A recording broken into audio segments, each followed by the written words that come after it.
चुनाव की घोषणा से पहले पीएम मोदी का धुआंधार दौरा। आज ओडिशा और तेलंगाना के दौरे पर रहेंगे पीएम मोदी। पीएम मोदी आज ओडिशा को देंगे 19,600 करोड़ रुपए की सौगात। कई विकास परियोजनाओं का उद्घाटन और शिलान्यास करेंगे। पीएम मोदी के तेलंगाना दौरे का दूसरा दिन। सुबह करीब 11 बजे पीएम तेलंगाना के संगारेड्डी में 6,800 करोड़ रुपए के कई विकास परियोजनाओं का उद्घाटन और शिलान्यास करेंगे। पीएम मोदी ने कांग्रेस और डीएमके के परिवारवाद पर किया जोरदार हमला। कहा उनका मोटो फैमिली फर्स्ट, मोदी कहता है नेशन फर्स्ट।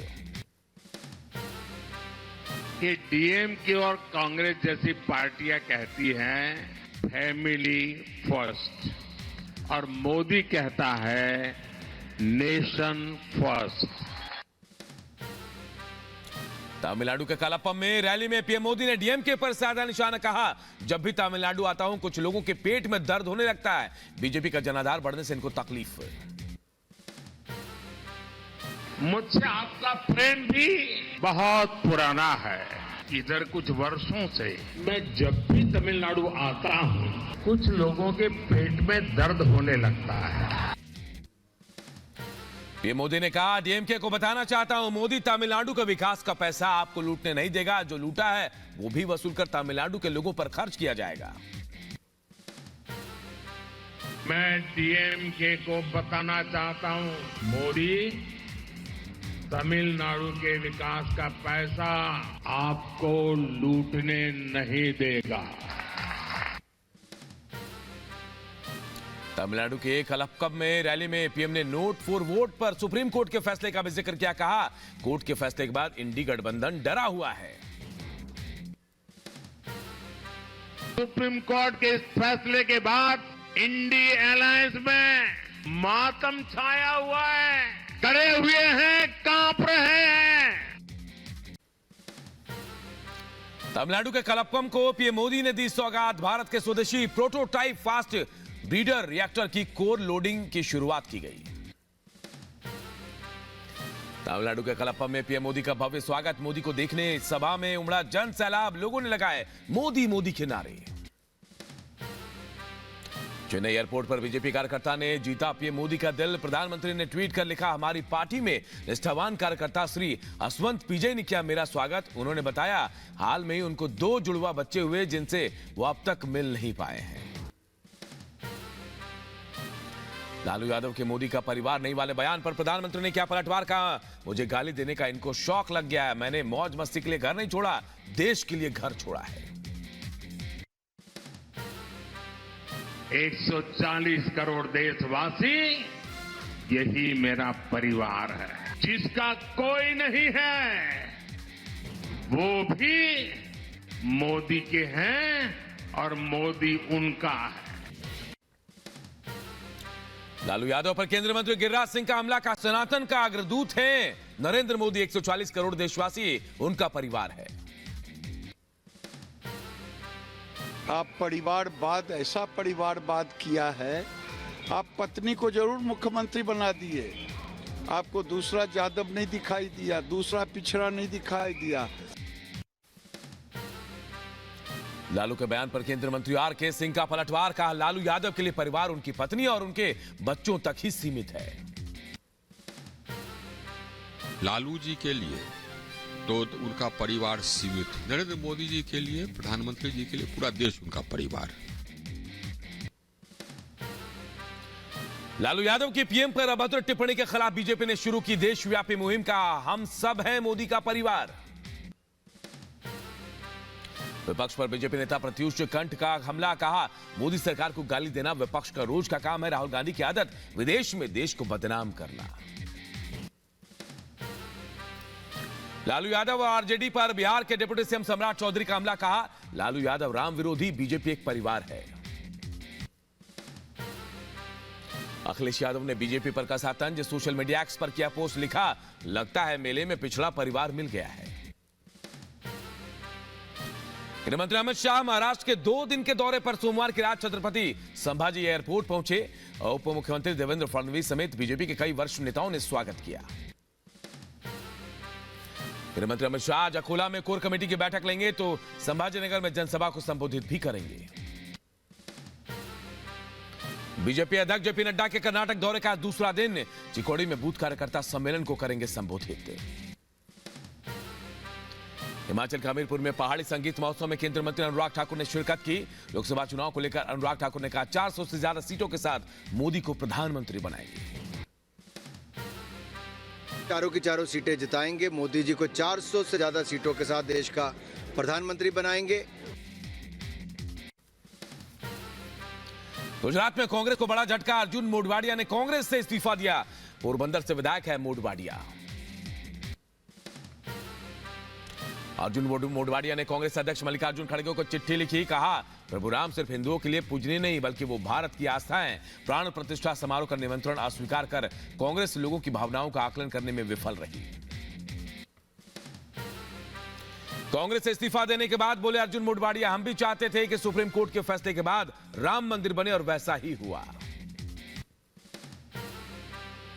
लोकसभा चुनाव से पहले ममता को एक और झटका। वरिष्ठ नेता तापस रॉय ने छोड़ी पार्टी। कहा यहां हर तरफ भ्रष्टाचार है। एनडीए में शामिल होने के बाद आरएलडी ने लोकसभा के लिए 2 उम्मीदवारों का ऐलान किया। बिजनौर से चंदन चौहान और बागपत से राजकुमार सांगवान को मिला टिकट।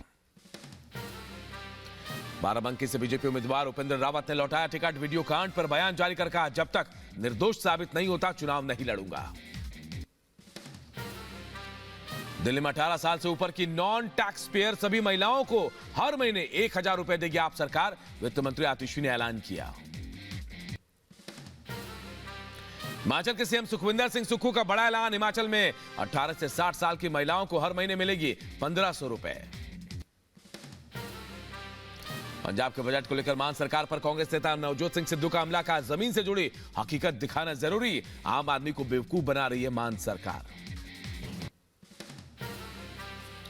कांग्रेस से बीजेपी में शामिल होने के बाद महाराष्ट्र के नांदेड़ में पहली बार प्रधानमंत्री मोदी से मिले अशोक चव्हाण। कहा मैं आभारी हूं, उन्होंने मेरा नाम राज्यसभा के लिए नामांकित किया। स्टेट बैंक ऑफ इंडिया ने इलेक्टोरल बॉन्ड की जानकारी देने के लिए मांगा 30 जून तक का वक्त। सुप्रीम कोर्ट ने दी थी 6 अप्रैल तक की डेडलाइन। आम आदमी पार्टी को सुप्रीम कोर्ट से बड़ा झटका। कोर्ट ने आपको 15 जून तक दफ्तर खाली करने का निर्देश दिया। कहा हाईकोर्ट की जमीन पर अतिक्रमण है आपका दफ्तर। सुप्रीम कोर्ट के आपका दफ्तर खाली करने के आदेश पर बोली आम आदमी पार्टी के नेता प्रियंका कक्कड़। बोली नेशनल पार्टियों की तरह केंद्र सरकार हमें भी अल्टरनेट लैंड करे अलॉट। ईडी ने कारोबारी निरंजन हीरानंदानी पर कसा शिकंजा। फीमा उल्लंघन मामले में ईडी दफ्तर में निरंजन से कई घंटों तक पूछताछ हुई। ईडी ने कांग्रेस नेता सलमान खुर्शीद की पत्नी लुइस खुर्शीद के खिलाफ की बड़ी कार्रवाई। लुइस खुर्शीद समेत 2 अन्य आरोपियों की संपत्ति जब्त। जाकिर हुसैन मेमोरियल ट्रस्ट घोटाला मामले में एक्शन। यूपी में योगी सरकार के मंत्रिमंडल का विस्तार। आज शाम 5 बजे होगा कैबिनेट विस्तार। ओपी राजभर, दारा सिंह चौहान समेत 5 विधायकों को मिल सकता है मंत्री पद। बीजेपी अध्यक्ष जेपी नड्डा ने हिमाचल की राज्यसभा सीट से दिया इस्तीफा। गुजरात सीट से बने रहेंगे सांसद। लखनऊ में यूपी के सीएम योगी आदित्यनाथ ने 2800 करोड़ रुपए के विकास परियोजनाओं का उद्घाटन और शिलान्यास किया। कहा यह पहली बार है कि एक साथ इतनी सारी पर्यटन योजनाएं शुरू की गई हैं। मध्य प्रदेश के मुख्यमंत्री मोहन यादव ने कैबिनेट मंत्रियों के साथ किया अयोध्या में रामलला के दर्शन। सीएम मोहन यादव के साथ उनकी पत्नी भी रही मौजूद। राम मंदिर में दर्शन के बाद बोले एमपी के सीएम मोहन यादव, भगवान रामलला के दर्शन कर ऐसा लग रहा है जैसे जीवन धन्य हो गया। मेरी यही कामना है कि भगवान राम और बाबा महाकाल सब पर कृपा करें। बाबा महाकाल की कृपा से, बाबा महाकाल की आशीर्वाद से मध्य प्रदेश के सारे मंत्रीगण आज भगवान राम के दर्शन करने के लिए आए। हम तो उम्मीद करेंगे कि भगवान जल्दी मौका दे तो अयोध्या के बाद मथुरा का भी आनंद लें। राष्ट्रपति भवन में अमृत उद्यान देखने पहुंचे सीजीआई डॉक्टर डीवाई चंद्रचूड़। इस दौरान परिवार और सुप्रीम कोर्ट के अन्य जज भी रहे मौजूद। सभी ने राष्ट्रपति के साथ फोटो भी खिंचवाई। इसरो चीफ एस सोमनाथ का बड़ा खुलासा। एक इंटरव्यू में कहा आदित्य L1 मिशन लॉन्चिंग के दिन कैंसर का पता चला था, अब पूरी तरह से ठीक है एस सोमनाथ। छत्तीसगढ़ के दुर्ग में हिंदुओं को धर्मांतरण का मामला है सामने। चर्च में धर्मांतरण कराने का आरोप। बजरंग दल के विरोध करने पर हुई पत्थरबाजी। पुलिस ने मौके पर पहुंचकर हालात को काबू किया। मारपीट करने वालों के खिलाफ केस दर्ज कर मामले की छानबीन जारी। कुछ गलतफहमियां हुई और उसमें वो दोनों पक्ष आमने सामने आ गए। कानून के अनुसार हम आगे की कार्रवाई कर रही है, इसमें जांच की जाएगी। छत्तीसगढ़ में हो रहे धर्मांतरण को लेकर मुख्यमंत्री विष्णुदेव साय सख्त कहा, बहला फुसलाकर किसी का धर्म परिवर्तन करना यह बर्दाश्त नहीं होगा। किसी का गरीबी का, किसी का शिक्षा का या प्रलोभन देके बहला के फुसला के किसी को धर्म परिवर्तन कराया जाता है तो ये गलत बात है और ये बर्दाश्त नहीं होगा। बजट को राम राज्य बजट कहने पर बीजेपी ने केजरीवाल सरकार को घेरा। वीरेंद्र सचदेवा ने कहा, बजट में भावनाओं से खेलने की कोशिश की गई है। संवैधानिक पद पर बैठे हुए मुख्यमंत्री उसका उल्लंघन कर रहे हैं। मुझे लगता है कि उनको इस मर्यादा का पालन करना चाहिए। टीएमसी नेता महुआ मोइत्रा को ईडी का फिर समन। फीमा केस में पूछताछ के लिए ईडी ने बुलाया।